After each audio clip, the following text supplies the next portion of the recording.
Hello friends, my self CA याचना मूथा बूरट। बेटा हम स्टार्ट कर रहे हैं revision with the summary book.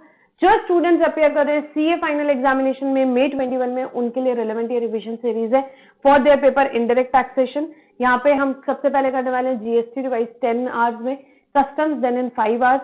ये रिवीजन बुकलेट से ही हम पूरा रिवीजन करने वाले हैं और ये हमारी जो समरी बुक है ये अवेलेबल है मेरी वेबसाइट www.icaleague.com पे। अभी तक बेटा चैनल सब्सक्राइब नहीं किया तो कर लो, काफी सारे वीडियोस मैं इसमें अपलोड अभी करने वाली हूँ।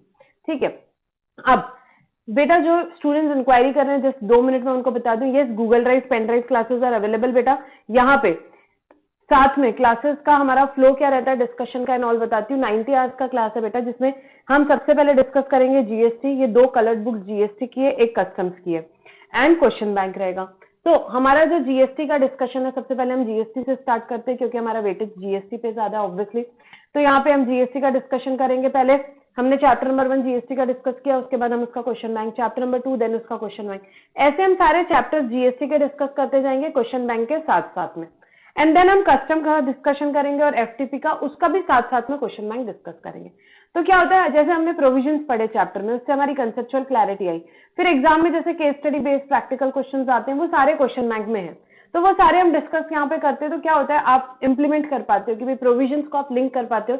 एग्जाम ओरिएंटेड अप्रोच में एक्चुअली एक कोर्स डिजाइन किया हुआ है, तो आप लिंक कर पाते हो, आप एग्जाम ओरिएंटेड समझ पाते हो कि इस पर्टिकुलर टॉपिक पे किस तरह के क्वेश्चन आते हैं एग्जाम में। तो वो सारे हम क्लास में प्रैक्टिस करते हैं। ठीक है, तो इट इज वेरी इंपॉर्टेंट बेटा, हम प्रोविजंस तो पढ़ लेते हैं, बट स्टूडेंट्स को प्रॉब्लम क्या आता है, एग्जाम में जब पेपर लिखते हैं तब केस स्टडीज में कैसे रिलेट करना, प्रेजेंटेशन कैसे रखना, यहाँ प्रैक्टिकल क्वेश्चंस कैसे सॉल्व करना एंड ऑल दैट। तो वो सारी चीजें हम जब क्वेश्चन बैंक डिस्कस करेंगे तब हम वो सारी चीजें डिस्कस करेंगे। ठीक है, सारे इंस्टीट्यूट के मटेरियल के, आरटीपी के, एमटीपी के एंड देन पास्ट एग्जामिनेशन के सारे क्वेश्चंस क्वेश्चन बैंक में कवर्ड है, तो वो सारा कुछ हम क्लास में डिस्कस करेंगे। ठीक है, अब ये हो गया बेटा। और बेटा ये पेपर जो है आपको बिल्कुल एग्जामिनेशन ट्राई करना ही करना है, बिल्कुल करना है। क्यों, एमसीक्यू बेस्ड पेपर है, 30 मार्क्स के एमसीक्यू आते हैं बेटा, 30 मार्क्स के एमसीक्यू आते हैं। बाकी के पूरे पेपर में से क्या आएगा मैम, केस स्टडी वाले क्वेश्चन आएंगे, ये मैं हमेशा बोलती हूँ बेटा। प्रैक्टिकल क्वेश्चन आएंगे, थ्योरेटिकल क्वेश्चन आएंगे, और क्या आ जाएगा, बाकी 70 मार्क्स का यही सब आएगा। तो 30 मार्क्स में आपको टारगेट करना है कि भाई 20 to 25 आपको इसमें आ जाए, और 70 में बेटा आधे नहीं आते, 35 to 40 मार्क्स आपको ट्राई करना है कि आपको इसमें आ जाए। किसमें, बाकी के 70 मार्क्स के पोर्शन में। तो आराम से बेटा आप इस पेपर में एग्जामिनेशन टारगेट कर सकते हो। आपको बिल्कुल लाना ही लाना है, और एग्रीगेट का प्रॉब्लम आपको ये पेपर पूरा सॉल्व करके देगा। एंड बिलीव माय वर्ड्स, आते हैं इस अटेम्प्ट में स्टूडेंट्स को इतने एग्जामिनेशंस आए, कितने स्टूडेंट्स को 60 प्लस आए बेटा, 70 प्लस भी आए, 75 प्लस भी आए इनफैक्ट। ठीक है, तो ये पेपर बहुत स्कोरिंग पेपर है, बहुत स्कोरिंग पेपर है। बहुत छोटा सा लॉ है बेटा, इनडायरेक्ट टैक्सेस बहुत छोटा सा लॉ है। आप पढ़ने जाओगे विद इन 100 आवर्स आप सब कुछ कवर कर सकते हो, आप सारे चैप्टर्स भी कवर हो जाते हैं, हमारा रिवीजन भी हो जाता है, हमारा सारा कुछ पढ़ के हो जाता है, पूरा क्वेश्चन बैंक भी सॉल्व करके हो जाता है, सारी चीजें हो जाती है। ठीक है, तो इट इज वेरी इंपॉर्टेंट। इस पेपर में आपको आज डे 1 से हम रिवीजन स्टार्ट कर रहे हैं, और अभी से you should be very much motivated कि आपको 60 प्लस इस पेपर में लेके आना। 70 के आसपास बेटा इस पेपर में ले आना, 60 to 70 के बीच में, आपका टेंशन ही खत्म। एग्रीगेट पूरा यही पेपर आपका खींच लेगा, और आपको यहाँ पे कोई टेंशन नहीं रहेगी एग्रीगेट की। ठीक है, मेजर स्टूडेंट्स के साथ प्रॉब्लम एग्रीगेट का आता है। तो ये बात हुई। अब हम यहाँ पे स्टार्ट करेंगे हमारा पहला चैप्टर बेटा, GST in India and introduction. उससे पहले मैं बता दूं, ये जो रिवीजन हम यहाँ पे डिस्कस करेंगे, ये सारा कुछ CA final GST revision May 21 की प्लेलिस्ट है। आप सिर्फ प्लेलिस्ट को सिंपली फॉलो करो, मैं सारे वीडियोस उसमें ऐड करते जाऊंगी। And CA final custom revision May 21 की एक प्लेलिस्ट रहेगी, उसमें कस्टम्स के सारे रिवीजन वीडियोस ऐड होते जाएंगे। ठीक है, तो आपको सिंपली क्या करना है, आपको प्लेलिस्ट फॉलो करनी है। अब कुछ वीडियोस हैं, कुछ चैप्टर्स हैं बेटा, जैसे कि time of supply, value of supply, कोई भी अमेंडमेंट नहीं है उसमें लास्ट अटेम्प्ट से, तो वो जो पहले मैंने अपलोड किया था वही रहेगा, मैं वापस से अपलोड नहीं करूंगी, मैं सिंपली उसको प्लेलिस्ट में ऐड करने वाली हूँ। ठीक है, तो आपको क्या करना है, आपको सिंपली ये प्लेलिस्ट फॉलो करनी है। 15 आवर्स की प्लेलिस्ट रहेगी ये। CA final GST revision May 21 वाली प्लेलिस्ट में जीएसटी के रिवीजन रहेंगे, और कस्टम वाली प्लेलिस्ट में कस्टम के रिवीजन रहेंगे। तो आपको सिंपली प्लेलिस्ट फॉलो करनी है। ठीक है, अब चैप्टर नंबर 1 स्टार्ट करेंगे हमारा, GST in India and introduction. GST in India and introduction हम यहाँ पे डिस्कस करना शुरू करेंगे बेटा। भाई जीएसटी आया ही क्यों बेटा, इतने सारे पुराने इतने अच्छे अच्छे लॉ थे, जीएसटी के आने की क्या जरूरत थी, कोई डेफिशिएंसी थी पुराने लॉ सिस्टम में? यस मैम, डेफिशिएंसी थी तभी तो जीएसटी आया, डेफिशिएंसी थी तभी तो जीएसटी आया। क्या डेफिशिएंसी थी बेटा पुराने लॉ सिस्टम में, क्या डेफिशिएंसी थी? कैस्केडिंग इफेक्ट ऑफ टैक्सेस बेटा, कैस्केडिंग हो रहा था। क्या हो रहा था भाई कि levy of non vatable CST.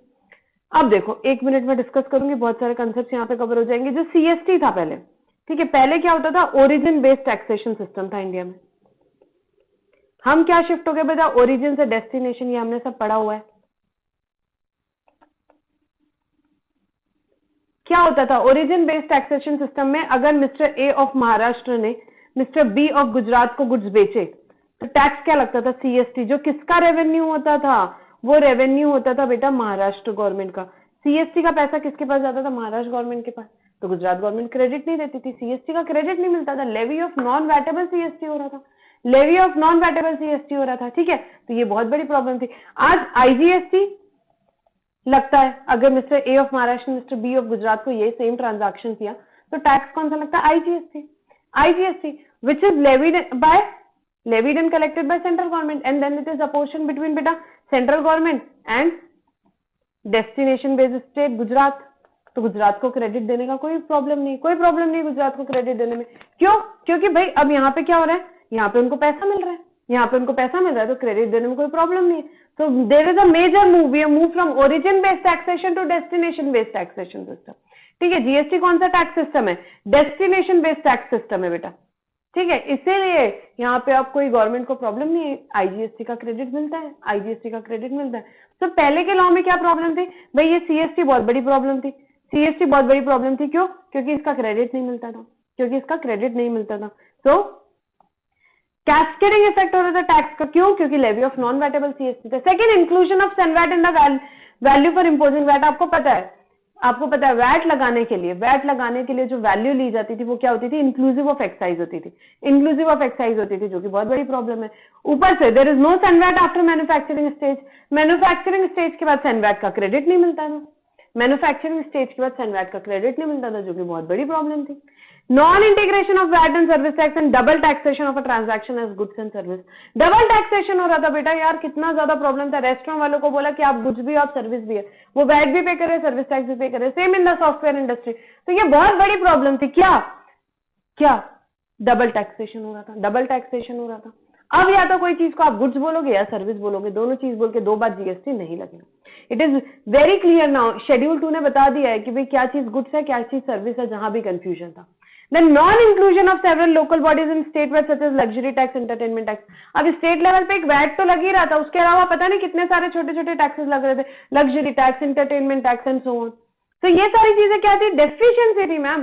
पुराने लॉ सिस्टम में बहुत बड़ी प्रॉब्लम थी, इसलिए एक ऐसे लॉ को आने की जरूरत थी जो ये डेफिशिएंसीज को मिटा सके, डबल टैक्सेशन ना हो बेटा, कैस्केडिंग इफेक्ट ना हो यहाँ पे। अब क्या आया, इसके लिए बेटा एक टैक्स आया GST, goods and service tax. Goods and service tax एक वैल्यू एडेड टैक्स है, मतलब जिसने जितना वैल्यू एडिशन किया वो उतना टैक्स पे करते जाएगा, जिसने जितना वैल्यू एडिशन किया वो उसके ऊपर उतना टैक्स पे करते जाएगा।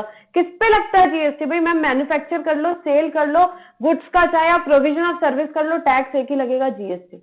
जीएसटी किस पे लगता है, सप्लाई पे लगता है, अब क्योंकि सप्लाई पे लगता है। तो जीएसटी क्या एक वैल्यू एडेड टैक्स है, तो सभी चीजों पे लगता है, manufacture, sale, consumption of goods and services. Comprehensive and continuous chain of credit देता है बेटा। यहाँ पे ए ने बी को सेल किया, बी ने सी को, सी ने डी को, सबको क्रेडिट मिलेगा, उनकी आउटपुट टैक्स लायबिलिटी के अगेंस्ट सबको क्रेडिट मिलेगा। और फाइनल यहाँ पे बर्डन कौन लेगा ma'am, final consumer. So GST provides comprehensive and continuous chain of tax credit from producer, service provider up to retailer level, consumer level, and each person will get the credit of taxes paid at earlier stage, and the consumer will bear what, the final tax, final tax। अब कोई tax on tax नहीं लगेगा, क्यों? क्योंकि सब जितना value addition है उसी पे टैक्स पे करें। So there is no tax on tax or cascading effect of taxes। And GST में या तो किसी को गुड्स बोला है या सर्विस बोला है तो एक सिंगल टाइम में टैक्स लगता है, सिंगल टाइम में टैक्स लगता है। अब बेटा रिवीजन है, फटाफट जाएंगे, ठीक है, ये सब बहुत बेसिक कंसेप्ट्स हैं। इंटर स्टेट सेल में कौन सा टैक्स लगता है ma'am, IGST, which is levied and collected by central government, central government. Inter state sale में क्या लगता है, इंटर स्टेट मतलब जैसे कि महाराष्ट्र टू महाराष्ट्र सेल कर रहे हो आप, location of supply and place of supply जहां पे एक ही स्टेट में, तो उस केस में टैक्स क्या लगेगा, CGST plus SGST, CGST plus SGST. But यहाँ पे अगर आपने यूनियन टेरिटरी में सेल किया, जैसे कि अंडमान निकोबार टू अंडमान निकोबार, तो टैक्स क्या लगता है, CGST plus UTGST, which is levied and collected by union territory जिनका स्टेट लेजिस्लेचर नहीं है। 5 यूनियन टेरिटरी बेटा, Andaman Nicobar, Lakshadweep, Ladakh, Dadra Nagar Haveli and Daman and Diu and Chandigarh, ये 5 यूनियन टेरिटरीज अगर आपको दी हुई है एग्जाम में, टैक्स क्या लगेगा? सीजीएसटी प्लस यूटीजीएसटी, जब वो इंट्रा सेल कर रहे हैं, इंटर कर रहे हैं तो मैम अंडमान निकोबार से मुंबई बेटा आईजीएसटी। अब 3 union territory, Delhi, Pondicherry and Jammu and Kashmir, that are deemed to be states, उनका खुद का स्टेट लेजिस्लेचर है, तो वहां पे अगर इंट्रा सेल हो रहा है तो टैक्स क्या लगेगा? CGST plus SGST, not UTGST, CGST plus SGST. और इंटर करें ma'am Delhi to Mumbai, IGST बेटा, IGST, Delhi to Andaman Nicobar, IGST. सिर्फ अपनी जगह पे आप सेल कर रहे हो तो टैक्स क्या लगता है बेटा? अपने इंट्रा में कर रहे हो तो डिपेंड करेगा, अगर आप स्टेट्स हो तो CGST plus SGST, union territory without state legislature हो तो सीजीएसटी प्लस यूटीजीएसटी। ठीक है, अब जीएसटी आया तो पुराने टैक्सेस जाने थे, सेंट्रल गवर्नमेंट ने बोला भाई आप इतना बढ़िया लॉ लेके आ रहे हो, हम सैक्रिफाइस करने को तैयार है। स्टेट गवर्नमेंट ने बोला हम भी सैक्रिफाइस करने को तैयार है। सैक्रिफाइस ऑब्वियसली यार, उनका रेवेन्यू था, उन्होंने सैक्रिफाइस कर दिया।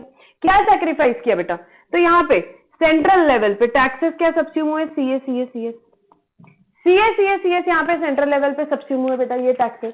ठीक है, अब यहाँ पे सेंट्रल सीए क्या थी? हमारी मेमोरी टेक्निक थी, CA where C stands for central excise duty, A stands for additional excise duty। Memory technique है, क्या टैक्सेस सब्स्यूम हुए सेंट्रल लेवल पे? CA, where CA stands for central excise duty, additional excise duty, then next CA stands for central sales tax, additional custom duty, and then next CS stands for central surcharges and service tax, ये क्या था? ये CS है ma'am, जो taxes subsume हुए central level पे। State level पे क्या सब्स्यूम हुआ मैम? स्टेट लेवल पे भी बहुत सारे टैक्सेस सब्स्यूम हुए, हमने क्लास में याद किया था, क्या? पीएस लव, ये मेमोरी टेक्निक थी। वेयर पी स्टैंड्स फॉर बेटा purchase tax, S stands for state surcharges, ये मूवी थी याद है आपको, PS love. Luxury tax on lottery betting and gambling, L stands for, O stands for octroi and entry tax and V stands for VAT and sales tax. ये taxes क्या हुए?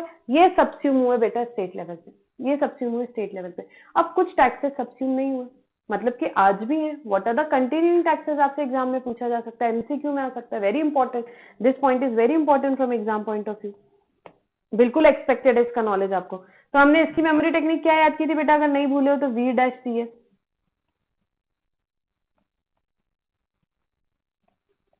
पंजाबी में वीर मतलब माई ब्रदर बिकम CS। ठीक है, so where V stands for vehicle tax, E stand for excise duty and liquor. भाई साहब state government नट गई, उन्होंने बोला आप एक्साइज ड्यूटी को यहाँ पे लीकर को, अगर आप एक्साइज ड्यूटी और लीकर को जीएसटी में ले जाना चाहते हो तो हमको जीएसटी नहीं लाना, इसका रेवेन्यू तो हमारा पहले भी था, अभी भी हमारा है, हम इसका रेवेन्यू किसी के साथ शेयर नहीं करने वाले। ठीक है, तो स्टेट गवर्नमेंट ने अभी भी क्या लगता है बेटा? सिर्फ लीकर में क्या लगता है बेटा? स्टेट एक्साइज लगता है, स्टेट एक्साइज और वैट या सीएसटी लगता है उसके सेल पे, देखेंगे थोड़ी देर में। सो ये टैक्सेस अभी भी कंटिन्यू है, vehicle tax, excise duty on liquor, electricity duty पे देख लो, अभी भी इलेक्ट्रिसिटी ड्यूटी लगती है। टैक्स जो भी होता है sale and consumption of electricity, उस पर जीएसटी नहीं लगता है। Then one more E stands for entertainment tax, so V stands for vehicle tax, then there are 3 E's which stands for excise duty on liquor, then entertainment tax and electricity duty, then R stands for better road tax and C stands for custom duty, 20 mark का subject ही हमको पता है। S stands for stamp duty, flat खरीदने चले जाओ बेटा stamp duty अभी भी लगती है। तो ये टैक्सेस क्या है? These are the continuing taxes जो अभी भी लगते हैं। ठीक है, अब जीएसटी आया तो बेटा कौन कौन से एक्ट आए? सबसे पहले एक आया सीजीएसटी एक्ट, किसके लिए लगता है? सीजीएसटी एक्ट 2017, सीजीएसटी लेवी करने के लिए मैम सीजीएसटी एक्ट आया। एसजीएसटी एक्ट किसके लिए आया बेटा? सारे स्टेट्स के लिए आया, और यहाँ 3 यूनियन टेरिटरी जिनका deem to be state legislature है, हमने अभी यहाँ पे डिस्कस किया, which are deem to be states, जिनका क्या है बेटा? जिनका स्टेट लेजिस्लेचर है, which are deemed to be states. कौन सी union territory? Delhi, Pondicherry and Jammu and Kashmir. And then UTGST act आया, किसके लिए आया यूटीजीएसटी एक्ट? वो 5 यूनियन टेरिटरीज के लिए जिनका क्या है यहाँ पे विदाउट स्टेट लेजिस्लेचर है, जिनका यहाँ पे क्या बेटा? जिनका विदाउट स्टेट लेजिस्लेचर वाली यूनियन टेरिटरी, उनके लिए सबके लिए अलग अलग क्या है? यूटीजीएसटी एक्ट है। देन आईजीएसटी एक्ट किसके लिए आया? इंटर स्टेट सेल के लिए। And there is one GST compensation cess. Ma'am GST compensation cess क्यों आया बेटा? ये हमने डिस्कस किया, ये कंसेप्ट आपको पता होना चाहिए। अब देखो सीएसटी के टाइम क्या हो रहा था? मेजर रेवेन्यू महाराष्ट्र गवर्नमेंट का था, ठीक है, ऑब्वियसली महाराष्ट्र मतलब जो भी हमारे एग्जाम्पल के लिए महाराष्ट्र गवर्नमेंट, सेलर स्टेट्स का था। सीएसटी का रेवेन्यू सेलर स्टेट्स का था, क्यों? क्योंकि ओरिजिन बेस्ड टैक्सेशन था। We have move from origin based to destination based. अब रेवेन्यू किसका है मैम? डेस्टिनेशन बेस्ड स्टेट का है। तो भाई सेलर स्टेट्स जो है, कुछ कुछ इंडिया में ऐसी स्टेट्स है जो बहुत ज्यादा सेलिंग एक्टिविटी करती है, वो टेंशन में आ गई, उन्होंने गवर्नमेंट को जाके बोला कि भाई जीएसटी आने के कारण तो हमारा लॉस हो जाएगा, सीएसटी का तो बहुत पैसा आता था। तो गवर्नमेंट ने बोली अच्छा आप टेंशन मत लीजिए, हम एक यहाँ पे लगाएंगे सेस जिसका नाम रहेगा जीएसटी कंपनसेशन सेस। वो किस पे लगेगा? डिमेरिट गुड्स पे लगेगा, जैसे कि पान मसाला, टोबैको या लग्जूरियस गुड्स, मोटर वगैरह में, मोटर कि यहाँ पे जो मोटर कैब्स वगैरह उन पे लगेगा यहाँ पे, ठीक है, मोटर व्हीकल्स वगैरह उन पे लगेगा। तो यहाँ गवर्नमेंट ने क्या बोली कि भाई डिमेरिट गुड्स और लग्जूरियस गुड्स पे लगेगा, डिमेरिट गुड्स और लग्जूरियस गुड्स पे लगेगा, और उससे जो रेवेन्यू आएगा वो हम किसको देंगे? वो हम उन स्टेट्स को देंगे जिनको जीएसटी इंप्लीमेंट होने के कारण लॉस हुआ, ठीक है। टू कंपनसेट दोज स्टेट्स जिनको लॉस हुआ, जिनको लॉस क्यों हुआ? Because of implementation of GST, because of implementation of GST, ठीक है। तो उसके लिए कौन सा एक्ट आया बेटा? वो जीएसटी कंपनसेशन लगाने के लिए यहाँ पे जीएसटी कंपनसेशन सेस एक्ट आया, जीएसटी कंपनसेशन सेस लगाने के लिए जीएसटी कंपनसेशन एक्ट आया, ठीक है। ये बात हो गई हमारे कौन कौन से 5 अलग अलग एक्ट्स आए वो हमने बात की। फिर वर्ल्ड में जीएसटी सबसे पहले कहाँ आया बेटा? फ्रांस में आया 1954 में, और उसके बाद 160 कंट्रीज में आया, एंड देन उसके बाद बेटा इंडिया में आया। सबसे पहले इंडिया में क्या बात हुई कि भाई नेशनल जीएसटी लगाएंगे, मतलब no CGST, SGST, IGST. Doctor Kelkar committee ने 2004 में रिकमेंड किया कि भाई यहाँ पे डॉक्टर केलकर टास्क फोर्स ने क्या रिकमेंड किया? एक नेशनल जीएसटी होना चाहिए, सिर्फ एक ही जीएसटी। बट इंडिया में कौन से मॉडल का जीएसटी आया? वेरी इंपॉर्टेंट, याद रखना है, dual model GST. Dual model GST आया। ड्वेल मॉडल जीएसटी क्यों आया बेटा? In view of federal structure of country. देखो क्या हुआ था, सेंट्रल गवर्नमेंट ने कुछ सैक्रिफाइस किया था, स्टेट गवर्नमेंट ने कुछ सैक्रिफाइस किया था। तो अब जब जीएसटी आएगा तो दोनों को उसमें से शेयर चाहिए, दोनों ने इतना सब कुछ सैक्रिफाइस किया बेटा, सीएस पीएस लव देख लिया हमने। तो अब यहाँ पे दोनों को शेयर देना था, क्यों? क्योंकि दोनों का पैसा चाहिए, दोनों की रिस्पॉन्सिबिलिटीज है, यहाँ पे बहुत सारे काम करती है हमारे यहाँ पे दोनों गवर्नमेंट। तो हमारे इंडिया में कौन सा मॉडल आ सकता था? Dual model. In view of federal structure dual model आना था, जिसमें centre also has the power to levy tax, state also has the power to levy tax simultaneously. Centre और स्टेट को साथ साथ में आके टैक्स लगाना था। तो हमारे यहाँ कौन सा मॉडल ऑफ जीएसटी आया? Dual model. In view of federal structure of the country so that centre and state can simultaneously levy taxes. कब आया पर मैम ये हमारे यहाँ पे? बेटा 1 जुलाई 2017 को आ गया जीएसटी पूरे इंडिया में, और जम्मू एंड कश्मीर में 8 जुलाई 2017, जम्मू एंड कश्मीर में 8 जुलाई 2017 को, ठीक है। ये हो गई हमारी बात। अब पहले के लॉ में कितनी प्रॉब्लम थी यार, जैसे कि for example VAT, 29 states 29 VAT law, सब जगह के रेट ऑफ टैक्सेस अलग अलग, सब जगह की डेडलाइंस अलग अलग, पेमेंट की डेडलाइंस अलग, रिटर्न के फॉर्म अलग, वेबसाइट्स अलग अलग। भाई लोग परेशान हो जाए, बिजनेस करें कि ये सारे कंप्लाइंसेस ही करते रहे। जीएसटी में बेटा इतनी हार्मोनी मेंटेन की, भले से ये इतने सारे एसजीएसटी एक्ट होंगे हर स्टेट के लिए अलग अलग, महाराष्ट्र का एसजीएसटी अलग, एमपी का अलग, गुजरात का अलग, बट यहाँ पे सिर्फ लेवी करने के लिए, स्टेट्स को पावर देने के लिए वो अलग अलग एक्ट्स हैं बेटा। अदरवाइज सबके सारी चीजें सेम है, सेक्शन सारे सेम है, लेवी के प्रोविजंस, वैल्यूएशन के प्रोविजन, आईटीसी के प्रोविजंस, क्लासिफिकेशन के रूल्स, सब कुछ वर्ड टू वर्ड सब कुछ सेम है, वर्ड टू वर्ड सेम है, ठीक है। तो एक वेबसाइट बनी बेटा, एक वेबसाइट ही है जस्ट gst.gov.in, पूरे इंडिया में सिर्फ एक ही वेबसाइट है। आप जीएसटी में जाना चाहते हो, आप सिर्फ वहीं पे आपको रजिस्ट्रेशन लेना है, सारा कार्य सारा कुछ कंप्लायंसेस है जो वहां से, जो पहले अलग अलग स्टेट्स में इतनी जगह होती थी, ठीक है। सो वेबसाइट का नाम क्या है? www.gst.gov.in। It is a website manage by goods and service tax network. यहाँ पे ये वेबसाइट को मैनेज कर रहा है। क्या फंक्शन है बेटा वेबसाइट के? फैसिलिटेट करता है रजिस्ट्रेशन। आपको ये देखो, ये कौन मैनेज कर रहा है? जीएसटीएन। जीएसटीएन का फुल फॉर्म याद रखना है, goods and service tax network, ठीक है। ये मैनेज करता है जीएसटी की वेबसाइट को। क्या क्या करता है? सब कुछ इसी वेबसाइट से होता है यार, सारे काम करते हैं जीएसटीएन। क्या? रजिस्ट्रेशन फैसिलिटेट करना, फिर आप लोग जो रिटर्न भरते हो उसको फॉरवर्ड करना सेंट्रल और स्टेट अथॉरिटीज को। देन आईजीएसटी कितना कॉम्प्लिकेटेड है यार। एक स्टेट से मैंने फॉर एग्जांपल यहां से लेके गुजरात कोई चीज बेची, तो यहाँ पे 29 स्टेट्स में भी मैं बेच रही हूँ, और मेरे जैसे कितने सेलर्स बेच रहे हैं। तो आईजीएसटी सेंट्रल गवर्नमेंट कलेक्ट करती है, और शेयर किसके बीच में होता है? Central government and destination based state. तो उसका कंप्यूटेशन एंड सेटलमेंट बहुत ही टेक्निकल टास्क है, वो भी जीएसटीएन करता है। देन आप जो पेमेंट करते हो यहाँ पे, उसको क्या करना है? Matching of tax payment with banking network से उसका रिकंसिलेशन करना। एनालिसिस प्रोवाइड करता है टैक्स पेयर की प्रोफाइल का, running the matching engine for matching reversal reclaim of ITC. ये जब आएगा तो ये सारे काम कौन करेगा बेटा? जीएसटीएन के ये सारे काम है, ठीक है। Now next is constitutional amendments. बेटा कुछ जो इंपॉर्टेंट आर्टिकल्स यहाँ अमेंड हुए वो हम डिस्कस करेंगे। आर्टिकल 246 पूछा हुआ है डायरेक्टली एग्जाम में क्वेश्चन, भाई डायरेक्टली कि कौन से लिस्ट है शेड्यूल 7 के अंदर आर्टिकल में, तो आपको क्या लिखना है, सिंपल सिंपल बेटा 3 लिस्ट है, union list, state list, concurrent list. List 1 union list क्या बताती है, इसमें वो मैटर्स होते हैं जिसमें पार्लियामेंट को एक्सक्लूसिव राइट होता है लॉ बनाने के लिए, पार्लियामेंट बनाएगा इन मैटर्स पे law. Then list 2 state list, जिसको एक्सक्लूसिव पावर होता है स्टेट के पास लॉ बनाने के लिए। एंड कॉन्करेंट लिस्ट में भाई दोनों के पास पावर होता है लॉ बनाने के लिए, दोनों के पास पावर होता है लॉ बनाने के लिए, बट इसमें टैक्स मैटर्स नहीं होते। कैसे होते हैं, जैसे कि फॉरेस्ट हो गया, एजुकेशन हो गया, ये सारा कुछ तो हमने देखा। तो ये रेलेवेंट एक्सट्रैक्ट है। अब देखो इसमें कुछ एंट्रीज में जो अमेंडमेंट हुए, एंट्री 84 और 54, और उसका नेट इफेक्ट जो आता है वो नेक्स्ट टेबल दिया हुआ है। ठीक है, नेक्स्ट टेबल पे आऊंगी मैं और फिर वापस से एंट्री में जाएंगे। पीएचएमएनए बेटा याद होगा आपको अच्छे से, पीएचएमएनए इसकी मैन्युफैक्चरिंग पे क्या लगता है, रिविजन है बेटा, सेंट्रल एक्साइज। आज भी एक्साइज ड्यूटी है, आज भी वैट है, आज भी सीएसटी है, सब पे नहीं, सिर्फ इन पे, सिर्फ इन पे। पीएचएमएनए के मैन्युफैक्चरिंग पे क्या लगता है, सेंट्रल एक्साइज, सेल पे वैट या सीएसटी, वैट या सीएसटी। ऐसा क्यों बेटा, 9 सबसेक्शन 2 लेवी का याद करो, क्या बोला कि ऑन फॉलोइंग प्रोडक्ट्स पीएचएमएनए में कब से लगेगा GST, from the notified date, notified date से लगेगा, जीएसटी काउंसिल रिकमेंड करेगी उसके बाद लगेगा। अभी क्या लगेगा, जो पहले लगता था, क्या, मैन्युफैक्चरिंग पे central excise, inter state sale पे वैट, इंटर स्टेट सेल पे सीएसटी। ठीक है, अब टोबैको एक स्पेशल प्रोडक्ट है, इसके मैन्युफैक्चरिंग पे लगता है सेंट्रल एक्साइज, पर इसके सेल पे लगता है जीएसटी, सेल पे लगता है जीएसटी। और अल्कोहल की बात हमारी हो ही चुकी है, पहले भी स्टेट एक्साइज लगता था बेटा, इस प्रोडक्ट पे क्या लगता था, स्टेट एक्साइज लगता था, आज भी क्या लगेगा, स्टेट एक्साइज लगेगा, स्टेट एक्साइज लगेगा आज भी इसके प्रोडक्शन पे, और इसके सेल पे लगेगा वैट या सीएसटी, इसके सेल पे लगेगा वैट या सीएसटी। ठीक है, तो ये 2 स्पेशल प्रोडक्ट्स है भाई, ये स्टेट गवर्नमेंट ने रखी तो यहाँ पे सेंट्रल गवर्नमेंट आ गई टोबैको में। ठीक है, तो यहाँ पे देखो एंट्रीज में क्या अमेंडमेंट हुई, ये देखो पीएचएमएनए। व्हाट इज पीएचएमएनए बेटा, petroleum crude high speed diesel motor spirit which is also known as petrol, then natural gas and aviation turbine fuel.